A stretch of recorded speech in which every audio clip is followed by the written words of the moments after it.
আপনারা জি বাংলা, হিন্দি সিরিয়াল এগুলো রেখে দিয়ে আপনারা কোরআনের কথাগুলো শোনেন। এখন তো সুযোগ হয়ে গেছে অনেক বেশি। ইউটিউবে কোরআনের তাফসির লিখে সার্চ দিলেই তাফসির পাওয়া যায় না? আবার নাচানাচি লিখে সার্চ দিলেও নাচানাচি পাওয়া যায়। So now the decision is yours. সিদ্ধান্ত আপনাদের, কি লিখবেন, কি সার্চ দিবেন। কোরআন সুন্নাহর কথা সার্চ দিলে কোরআন সুন্নাহ আসবে, নাচানাচি সার্চ দিলে আসবে রূপবানে নাচে কোমর দুলাইয়া, ফেরেশতারা বলবে তোগরে পিটামু আমরা ঝুলাইয়া। নাচানাচি দেখছো দুনিয়ায় না?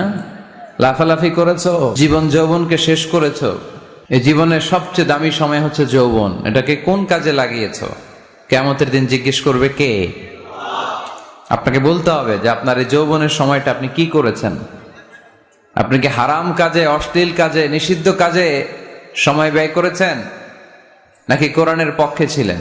এই প্রশ্নের উত্তরগুলো কিন্তু আল্লাহর সুপ্রিম কোর্টের কাঠগড়ায় আমাদেরকে দিতে হবে।